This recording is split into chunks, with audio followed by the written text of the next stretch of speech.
Overture, curtains light. This is it, the night of nights. What heights will hit? On with the drum, this is it.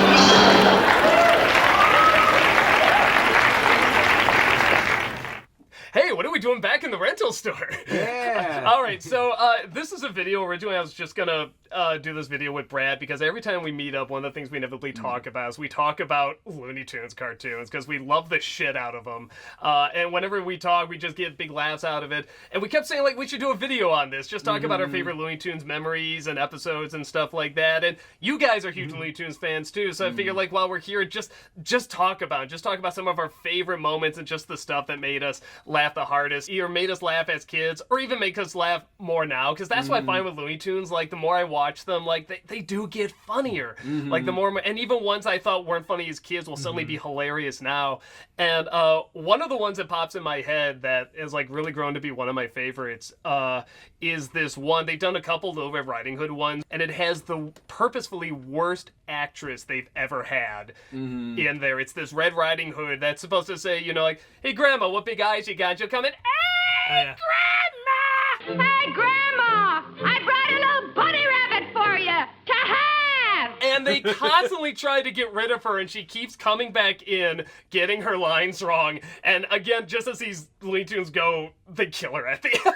Oh, yeah. Grandma! Just because you could get away with that at the end. And Bugs is even like, I'll hate myself in the morning. I'll do it, but I'll probably hate myself in the morning. The Red Riding Hood one that I saw more growing up was another Bugs Bunny one too. It's the one where it starts out being about the three little pigs, I think, but then halfway through... They're reading the book. Yeah, but halfway through, Bugs distracts them by giving the wolf a copy of Little Red Riding Hood, and he's like, oh, wait a minute, I'm late. I haven't even taken care of Grandma yet. And he goes, he doesn't even eat the grandma. He just bursts in, And she's disappointed. Like, ain't you gonna eat me? Ain't Like, got she's time, actually like- Grandma. Just packs her suitcase, shoves her out the window. Peter, get out and stay out! What I love about that one too is they're going by the book, and it's like, what is this book? They just know they have to follow it. Yeah. It's like, well, why are you blowing down these houses? I don't know, this is what the book says. I don't know. The book says the wolf takes a shortcut. Like, well, okay. And he takes a shortcut, and it's literally just a foot in front of him. What was the particular program that you were watching? Were you watching, like, the Bugs Bunny and Tweety show on ABC, or Nickelodeon, or maybe just renting the tapes or something? Yeah, I remember there being a number of programs that you watched, but because you'd see in the TV guide, it would usually show up as Looney Tunes. I didn't understand as a kid that these were older cartoons, like these were made back in, like, geez, the 30s, 40s, and onward. Because I just assumed, no, this was this current show that was on, and it's a show, but these were theatrical cartoons that would come on. So a lot of times they'd have those gags where they'd be like, is there a doctor in the audience? And like a shadow, like a silhouette would come up. Yeah. And I'm like, what? I don't get this. Like, and also, like, just that they were kind of more geared for adults. There's a whole short where Daffy Duck is being chased by the man from the draft board. Yes. So it's basically about, like, Daffy Duck's going to get drafted into the war, but they don't really explain it. I don't think they go, they just say, oh, it's the man from the draft board, and he's trying to get away from the whole thing. And as a kid, I'm like, what's the draft board? Like, what is this? Like, What's so brilliant about that cartoon as well is the first minute is the news is they're going to war, and he's like, we're gonna go get him, and he's there singing was the that. Star Yeah, Spangled yeah. Banner, and he is so patriotic. Then he gets a phone call saying that the man from the draft board is going to be there. It's the man from the draft board! Oh! As soon as he figures out he's the one that could die, he's like, nope, he wants no part of it. Oh, he's going off to war. He's going to get drafted. I was like, oh, yeah, I guess he's going to go to Desert Storm. Oh, yeah. They relish in the fact that kids, no matter what generation it is, have morbid senses of humor. So, like, you know, is there a doctor in the house? Like, you know, that gag ends with just shooting the man to death. Even that cartoon, that cartoon ends with him in hell. Like, there's the flames and everything. And he's like, well, at least the draft board guy isn't going to get me. And then he pops up and he's like, oh, no! But he's already dead. And how did he get to hell to give him the note? My go-to in my head for just really dark jokes like that is the one where it's the overweight female rabbit going after Bugs Bunny. She sounds like Zsa Zsa Gabor, and but she's like, now let me give you a kiss. He's like, close your eyes. So she puckers out her lips, and Bugs just grabs this goldfish out of the tank next to him, puts it over his lips. She kisses that. He puts the goldfish back, cuts to the goldfish with a shocked look, takes out a revolver, goes in his castle, and these Yeah, you see bubbles- these bubbles come out? Oh my god. Where Bugs is ever the bad guy, he's the antagonist, is where he's racing the turtle. It's basically like the tortoise and the It's hare. the tortoise but and the like hare, and it's the Bugs- same thing. Yeah. I think he just reads the title called, you know, Tortoise Beats Hare. He goes, what? That can't happen to me. Oh, I'm the yeah. hero. Yeah. And he challenges into a race. I think there's 3 of them, and each one is great. And it's so funny because it plays against type, where he's the total jerk. He's cheating. He's trying everything he can to get ahead. Anytime it backfires, just hearing Bugs Bunny crack and go insane is the funniest thing. Fools! What are you doing? I'm the rabbit! The rabbit! Look! I'm the rabbit! I always liked when bad things happen to Bugs Bunny because usually, Yeah. because he's usually the one who's just like Bugs Bunny's always got the upper hand. It's whenever you'd see Bugs Bunny, like particularly there's the one with the piano and the mouse. Yeah. And it's like I always liked when you saw Bugs Bunny taking some shit for once. I love seeing Bugs Bunny just getting the piss taken out of him, Yeah, because he was always the antagonist. He's always like, I know, I'll trick him. Like Yeah. Elmer Fudd's coming, just hide underground. He's not gonna find you. But he comes out and he's just a jerk for no reason. Yeah, he's just being a jerk. the whole He's got time. nothing else to do. And, man. and just all the bad guys were just funner anyway. You know, even if you want to consider Daffy here and there. But like my favorite character is Gossamer. Was it the big Oh red yeah, monster? the big red. Yeah. Yeah, which is much like the Muppets. My favorite character is Sweetums. Like I just like these giant hulking, like, hey, how you doing? Like, and I just like that character so much. Like the bad guys were funner. I like the one where it ends with, like, he's got Bugs and he's like, how does he get out of it? He's just like, don't you know something's watching us? They're out there. Look, in the audience. He just goes, people! Yeah. So, like, Yeah. Through all of those walls, Yeah. like making the same, like, that would creep him out. yeah. Looney Tunes was always on, so you know clearly I'd go and watch like SWAT Cats or something. But I You knew, get used to it, I know yeah. Looney Tunes was coming out like a few things later, and Yeah. just with all the other stuff they were doing in the '90s with Looney Tunes, with Tiny Toons, which I really like, and Space Jam and all that kind of stuff. I never like sought it out. It sought me, if that makes sense. Oh, yeah. Well, it's everywhere, and because so many of them do last for so long. And what I like when you come across one that again, you guys grew up with like the singing frog, right? Yeah. Oh yeah. Oh yeah, Okay, yeah. so when I was a kid, I knew what the joke was gonna be, and I thought, well, okay, just get to the joke. But as an adult, it's so much funnier now, and I'll tell you the exact moment where it happens. Is, you know, he finds the frog, takes it to the talent agent, can't get anything, tries to take it somewhere else, can't get anything. He sees the theater, and there's one shot that changes everything. It's him, and it happens really quick. It's him at his sort of crappy apartment, and he goes under his mattress, and he brings out this money he's been hiding, and he starts counting it. So it's like he's putting his life savings on the line Yeah. for this damn frog. Yeah. And suddenly that adds an adult element where suddenly, like, this thing really is ruining his life. He The ends singing up in frog. like jail. Like the last Yeah. shot, he's like behind bars. and yeah. shit. Well, I mean, he'll even write, like, you know, is singing frog and nobody comes. So free admittance. So now he's not going to make any money on it, but he's hoping he'll catch on. Still nobody comes. He writes free beer. So now he has to get beer. He has to buy beer for all these people. So they'll just see this frog, so it'll make him a millionaire. And of course, the frog stops singing exactly when the curtain goes up. And you just see his life totally fall apart. So then at the end, he puts it back where it was. And in the future, somebody finds it and they're like, ooh, gonna make money. You know, it's gonna ruin his life Yeah. too. These, Yeah. the Looney Tunes cartoons were very depressing fables. Yes, Yeah. that's why I that loved were them. sad- Yeah. You really liked the sad life lessons. That's Oh, what you- yeah. Oh yeah, 'Cause It was morbid Absolutely. and dark. Like it didn't talk down to the audience. Like it knew, like people watching this, they love having a sick sense of humor, especially kids. They were. I will say, you know, not to say Looney Tunes was like cerebral or anything, but like a lot of them definitely made you think. Especially a lot of the one-offs where it's like the House of the Future, and they were like kind of like ripping on 50s society and weird stuff. Yeah. I think those were Looney Were Tunes. they- Yeah, Yeah, they they had were. that, and MGM did a lot of them. Yeah, yeah. One of the ones, you know, there's a lot of classic Coyote, Roadrunner ones, but the one that I don't remember which one it is, but it's something where he like gonna try and rope the Roadrunner. He gets hooked onto a car, a truck, and okay, well that'd be the end of the joke. But the truck keeps going, and he runs into all these other cars, and he's hitting these cliffs, and then gets caught on like another rock, and that swings him around, hitting all these, and it goes on for like a solid couple minutes, and finally at the end, you know, it puts him back where he was somehow. He lands right back where he's got all these stars, and he's just there, and again, he never talks or anything. He just goes. and he just breaks. He just totally. It's the only time you hear the coyote like cry because it Yeah. hurts so bad. and that, like you said, it's so morbid and that's like so depressing, but it's so funny You have because you don't empathy expect for this that. poor coyote. Like Yeah. when they crack. My favorite one of all time is Duck Rabbit Duck. Yeah, the winter one, right? The winter one, Yeah. with Elmer Fudd and Bugs Bunny and Daffy Duck. It's the what like mongoose season, elephant season, like all like if he's a duck, then I'm an elk. And Bugs holds up elk season. Elmer him, shoots him. That one just when it ends with Daffy just cracking, just he's been shot in the head too many He's times. got lines under. He's got the Yeah, red like, shot eyes and Shoot everything. me already! I enjoy it. Shoot me again. I enjoy it. I'm a fiddler crab. Why don't you shoot me? It's fiddler crab season. And he just cracks at Elmer, and Elmer again just looking so dumb, like just not know, like he thinks he's Right. doing what this duck is telling him to do. Which why is he listening to the duck anyway? And there's so many levels of like, do you root for Daffy? Do you not root for him, or even the coyote?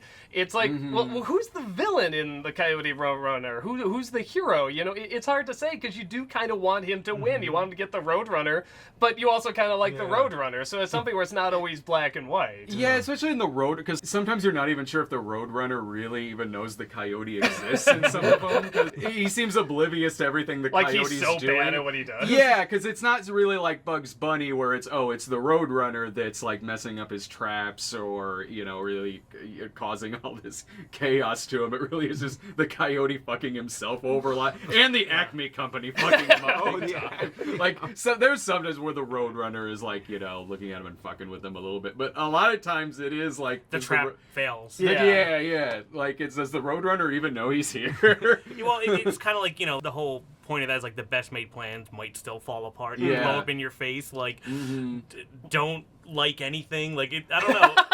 Yeah. Looney Tunes is rough. Like you watch a Mickey Mouse cartoon, you're like, oh, yeah, One time, that was fun. But One time for 4th of July, we got some firecrackers. Mike and I, it was like a few years ago, I think. And I think Mike bought them for me at an Acme store. He's like, Mike, do you know what you just did? you just bought fireworks at Acme. Bought rockets from Acme Corporation. You just fucked all of us. Because I always thought that was funny as a kid that there's a grocery store Acme, but there's this Yeah. like fictional Acme. And, yeah, it's and like, there's why a- would they call? Like, were there a lot of companies back then? Is it kind of It like was a the very whole- generic name. Oh, was yeah. it Acme Corporation? Yeah, it Like- still is. You still see Yeah. Acme names around. What I Yeah. liked on the VHSs, they would have the best of Sylvester, best of Bugs Bunny, and then they'll have the best of Chuck Jones, the best of Friz Freeling, and you'd see like the different styles and the different types that they would have. So, and I noticed the best ones, the ones I almost felt emotional towards were always the Chuck Jones ones. Yeah. That was always like the What's Opera doc. Yeah. And, That's my favorite one. Yeah, I mean that one, and even that one ends, as you said, with Bugs essentially dying, and it looked beautiful. I mean, just the shots were great. It introduced so many of us to classic music and Wagner and stuff like Yeah. that. Rabbit of Seville did the same thing. Yeah, Like, to Mozart. Yeah. So I mean, and he just did because he liked that music. But so many kids are introduced, to this classical music. I mean, this great music that lasts for years through Bugs Bunny. Yeah. I would rent those tapes too because what we would watch on Saturday morning was always like the Bugs Bunny and Tweety show, but that one edited them down a lot. Yeah. Not because something like dated happened in them or something like that, but more so like I don't know if it was for time or what, but like Duck Rabbit Duck, they butchered that. Yeah. Like you couldn't tell what was going on. They would cut out the gunshots where his beak was going. It was insane. So we would rent them to like it's like okay, well this is one of my favorite ones, so I've got this tape now for Duck Rabbit Duck, but then also like the movies they did Yes. in the 80s that combined new footage with old footage, so like they'd link them in a plot and you could tell when the new footage would happen because Bugs would like it'd still be Mel Blanc, but Bugs would have But this, Mel like, Blanc deep after like 10 smoker's cigars. voice like hey Duck, and then like and then it would go into the old footage where it's obviously recorded 30 years earlier. Anyone that works with me should never get me riled. Why not? Because I'm a split personality. You bring up like Tweety. I hate Tweety. I never. I was liked I never hate a Tweety. Tweety. I wanted Yeah. I hate the Sylvester. Roadrunner. Yeah. I hate any of the birds. Any bird- Yeah, the birds you don't like. Except for Daffy. Daffy's alright. yeah, yeah. he's But great. Tweety sucks. I remember just in the 90s, they were just everywhere. Like,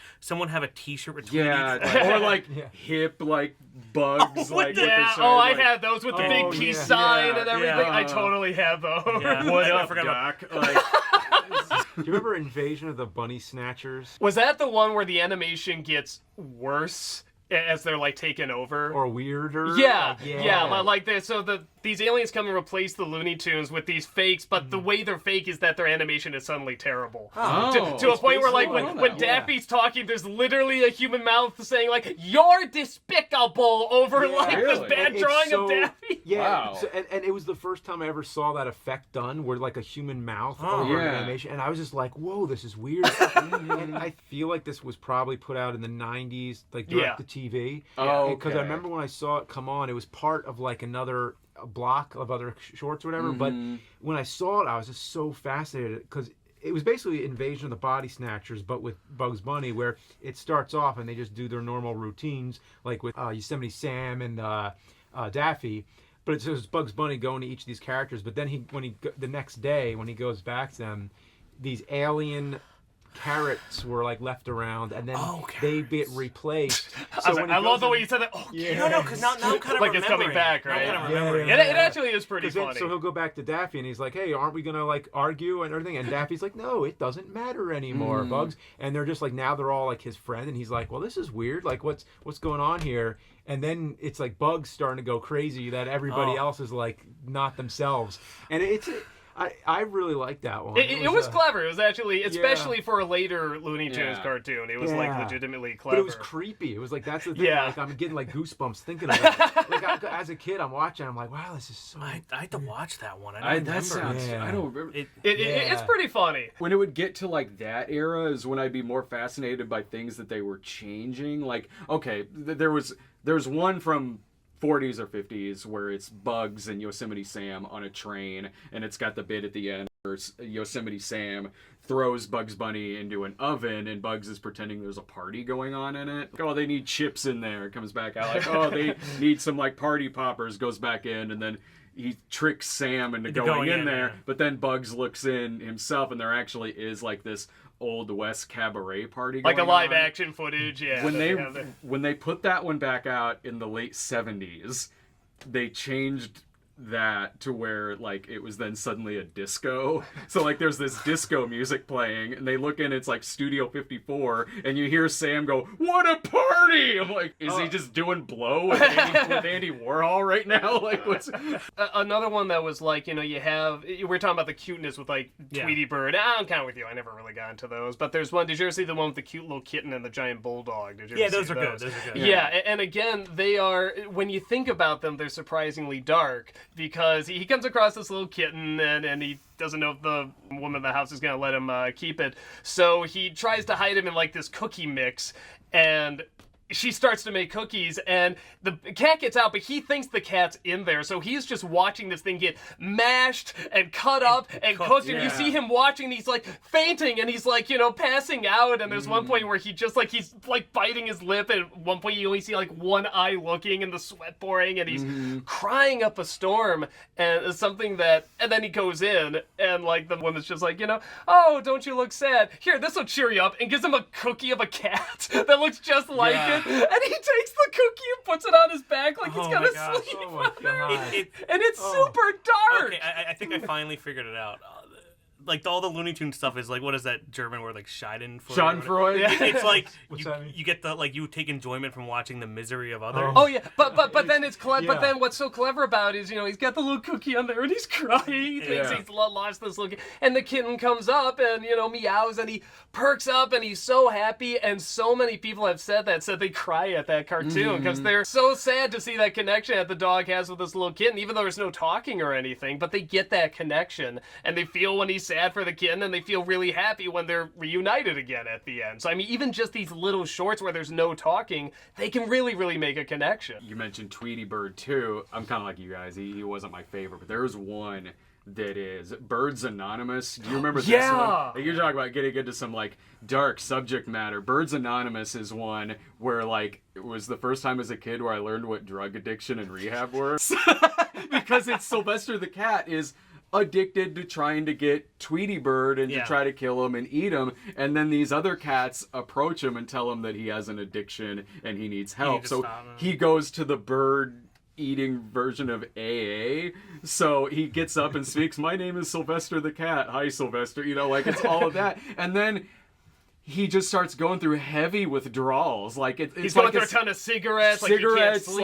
like can't sleep. Blood. It's like Train Spotting, where like Yeah. he's like boarded up in his room, and like he's like trying not to relapse, and like the other cat is like shooting a plunger over his mouth. And he's like, "I had a feeling you were weakening," and it's crazy. I was telling my wife about this the other day, and she's like, "Oh yeah, I remember that one." And she said the same thing, like, "Oh yeah, that was my what I first figured out what AA was." Wow. Like they would get into like There's a- serious shit. There's a lot of these I gotta see again. Like, Yeah. Yeah. Well, no, what's so great on one of the Looney Tunes DVDs, they said there were people that, you know, worked with AA and stuff like that and said this is actually very positive AA material because Sylvester is always trying. And even at the end, like the other cat, like he kisses the bird and then he gets hungry for him and tries to get him and Sylvester stops him and says, get control of Yeah. yourself. Now that's a funny joke, but it's also very much showing he's made progress and he's like actually trying and the person was saying that like, yeah, no, they actually really capture what's like to go through withdrawal. Yeah, like 'cause with him staying up and just being like, Mm-hmm. you know, through the night, like not being able to sleep, you know, with the bird right there. The other cat's like his sponsor. Yeah. It makes me think that it's almost like the animators themselves are putting you in their world where like they're up all late, like doing all these sketches. Yeah. Yeah. And they're all kind of smoking all the time. They're kind of alcoholic. They're always on edge. The Looney Tunes just felt way more adult than anything else. They were. Yeah. They said that when they drew them for themselves. Because, especially when they start out, they didn't care what they drew as long as it made them money. The guy, Leon Schlescher, I think is his name. Yeah. Schlesinger. Yeah, was just like, just do what you want, man, as long as it turns into profit, you know. So Yeah. he just let them go off, and that's how they caught on. The Disney one, artistically, they're very pleasing, and sometimes you get an emotional one. Yeah. But with Looney Tunes, you'll always get what's funny, and then sometimes you'll get a real artistic one too, you know, that have like really nice backgrounds and just some amazing drawings and stuff like that. They're like very abstract and totally different from Disney. You know, the best backgrounds from Warner Brothers never looked like the best from Disney. You know, they were much more abstract and strange and had these great angles and curves and stuff like that. Did you guys ever see the again, I'm forgetting the name of it, but where Bugs Bunny is conducting? He's fucking with an opera singer whose name is Giovanni Jones. Oh, yeah. But so he comes in dressed as Leopold back then. Everyone is so impressed that Leopold is there. They let him do whatever he wants. And so the opera singer who like tried, you know, like broke his banjo and stuff, like he treated him bad, so he's getting revenge. And again, all the orchestra and the singer and everything, they're just gonna do whatever Leopold does. So he just goes like this. So he'll go, oh, and they'll go down, oh. And he remember that now, yeah. just Yeah. because of his stamina and who he is 100% his slave. Like he would just sing whatever he does. Oh, and they'll do the finger. La, la, la.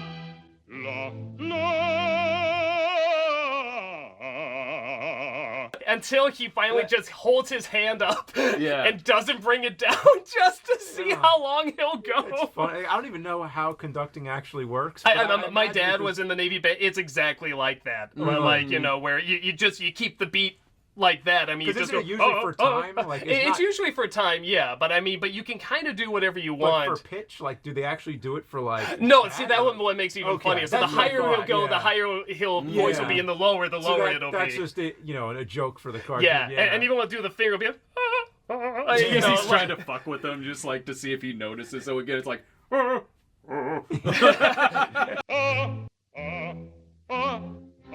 The great thing about that cartoon as well is he'll leave the hand up to see how long he'll do this one note, and then he'll leave the glove up there and he'll leave to get headphones to block out because it's like, yeah, that's loud, which is already such a dick move. But then, like in the longer versions, you'll see him write the note, put it in the mailbox, wait for it to arrive, get the package, and you know that he's still singing in there the longer Yeah. they draw it out. you can see him in the background a couple of times. Like his face is like black and red, and like his clothes have snapped off and everything. And even at the end, after it all comes crumbling down, he gets up, still bows. That's really funny. And then there's a rock hanging, sing, and once again he goes like this, and he still sings to have the rock fall on him. So even after all that mayhem, he will still do whatever he says. Bugs Bunny's a jerk. He is. That's why I love him. One of my But he's always antagonized. He has to be pushed into it. Yeah, That's what someone I has to like. fuck with him first, Yeah. typically, more often than not. Yeah. One of my favorite memories was actually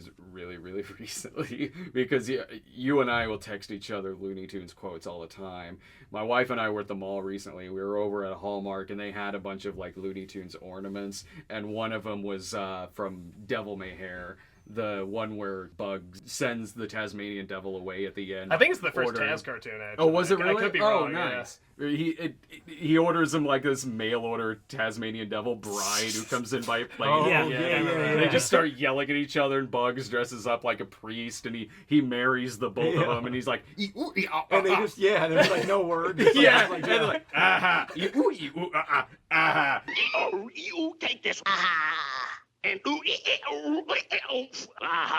So I got a picture of this ornament that was that scene from it, sent it to him, and just quoted that part of it, and just killed my autocorrect.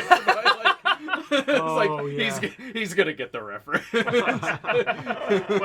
What I like too is when suddenly the Tasmanian Devil will just speak perfect, beautiful English, like, "Why for did you hit me into the cold, cold ground?" Yeah. Out of nowhere. what for you bury me in the cold, cold ground? The whole thing was like another thing that was like lost to me as a kid, because I was just like thinking about it, I was like, how, is the ground cold? Like, I'm like actually trying to like contemplate it, like just missing the joke completely. What did confuse me the most when I was a kid was when something racist would happen in one of them, because when we were in the 80s, like sometimes something like that would still be in there, and whenever it did happen, I never knew what it meant. I never knew what it was. Yeah. Like they get blown up and they have the blackface that was blackface back then, and I had no idea what. I just thought they were blown up and that was it. But I'm like, that always has this very specific design whenever they get blown up, you know? It must be said that as much as these cartoons are hilarious, they did a lot of things in bad taste. So What I like, a lot of these Looney Tunes DVDs now, they open up with Whoopi Goldberg coming out and giving this really awesome speech saying, look, these are being kept intact. This is wrong then, it's wrong now. But editing it like this stuff shouldn't exist is acting like it didn't, and we can't forget this existed. You know, this should never be forgotten. So these are left to not repeat it. Exactly. I think that was even one of the phrases, and I thought I was just like,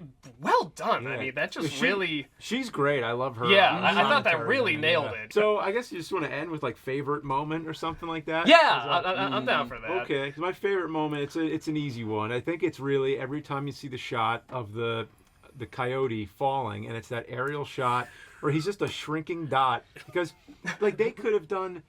I mean, as a kid, I loved that so much because I've never seen anything like that. I'm like, they could have just showed him falling, like kind of follow him down, but instead they show how insignificant he is compared to the scenery. Because And that's something, it's all like, in the background, too. I mean, it's just so massive. it's like all, I mean, you know, sometimes they show the aftermath where he like lands and he gets flattened like a pancake or whatever, but just like that shot when just, and it's like you just have this big, like all this scenery, and it's like, it's just like nature doesn't care. Like no matter what is going on in the scene, it's like so small and insignificant. It's just, it's beautiful. Oh, man, it's hard to say favorite from Looney Tunes. I guess overall, like, you know, if I can dig in the Tiny Toons a bit, I really loved like the movie, the How I Spent My Summer Vacation. That is great. That was a lot of fun, a lot of horror cliches, a lot of cool stuff in that one.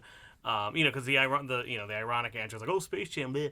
But I thought that one was really good, and I loved all the classic stuff, especially the stuff about voices, which just goes to show how great they were at animation and comedic timing, and the voices just added a lot more to it. But yeah, probably the Tiny Toon stuff was really good. I'll just say all of what's opera, Doc. I think because that turned me on to Wagner. I love Wagner, and that's what got me into it. And it's also a beautiful cartoon, and the backgrounds are amazing. It's also funny. It's quotable as hell. You know, kill the wabbit and all that. I mean, it's just one of those where it's like the whole thing is just so grand, and it's like even though it's a joke at the end that he's dead, and he's like, "What you expect in an opera? A happy ending?" It's still sad because it's that amazing music and just the backgrounds and stuff tell you so much. They surprisingly give you a lot of emotion, and it's in such a small amount of time. So just that whole cartoon, I say, is probably my favorite. The one gag that gets me every time that I'm just in tears when this happens. Wile E. Coyote going after Bugs Bunny, where the Wile E. Coyote super genius one where he talks and he's trying to kill Bugs And it's Bunny. funny because I actually hate when he talks. It's like every time he talks, I'm like, oh, like why is he talking? I love it when this isn't Looney Tunes, but Tom and Jerry. Like I love when Tom talks. Isn't that amazing whenever that happens? Yeah. But for some reason, whenever the Coyote talked, I was like, oh, it's one of those. It threw me off when that would happen in Roadrunner, but with Bugs Bunny, I didn't mind it when he did. Like, I like all the super genius stuff, but there's one gag, it gets me every time. It's where he builds this little saucer thing that is supposed to fly to a certain animal that's just on this little dial that it has. Like, you just flip the switch over to rabbit, and so it'll fly after a rabbit and then explode. So it flies out of the coyote's cave. Bugs Bunny sees it coming, and his rabbit boy's like, yikes! He gets out, he comes back up, and he has a rooster mask on, and it stops. It stops in front of him, and when it's not looking, Bugs just writes the word coyote on it, flips the switch, and it goes back and blows the coyote up. Like somehow writing on the outside will change the programming inside. It was just the 1-2 gag of writing on the saucer to make it kill the coyote, and that rooster mask that he had just coming up out of the thing. You're talking about saucers. I really like anything Marvin the Martian. Oh Yeah. yes, yeah. And my favorite gag was always the black hole you can go into. The portable hole. The portable Yeah. hole. I wish we had it. Just put it on the back here and just go Go into on it. that one. Yeah. But then we'd have to like green screen and rotoscope, and who wants to do that? Any movie that's not here, you stick your head through the portable hole. Yeah. There's Caligula. I'll say one last thing on that, just in Yeah. our favorite mode, because we didn't talk about Marvin the Martian that much. There's one where it's like he has the dog, and just one of the ways he gets out, Bugs Bunny gets out of the situation is that he calls Marvin the Martian over. Just there's the dog. He's like, Doc, don't you know about that guy? It's like, come here. And he just whispers something to you. You have no idea what it is. And it's just from the dog's point of view, just looking. It's like, why is he even going along with this? And he just whispers. It's like, and Marvin the Martian just turns around. And you have no idea what he said to him, but he distrusts that dog beyond anything else. And it's one of those things where it's just left totally ambiguous what he said, but you just know he hates that, dog right now. Yeah. Yeah, I do remember that shot. Yeah, It's an intense shot. he's right there in front of him. He's like so obviously like whispering and like he's talking about him. Yeah.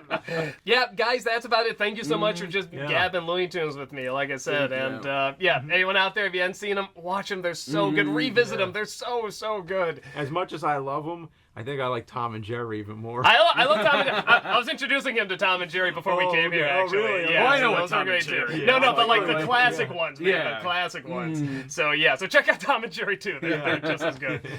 They're Looney Tunes without talking. Yeah, and Droopy. Yes. It's like you're shouting out Tom and Jerry, like, go check out his YouTube channel. That nobody knows him. You'll Tom put a and link to Jerry. his channel. Guys, thank you so much. Take care. Bye-bye. That's all, folks. There you go.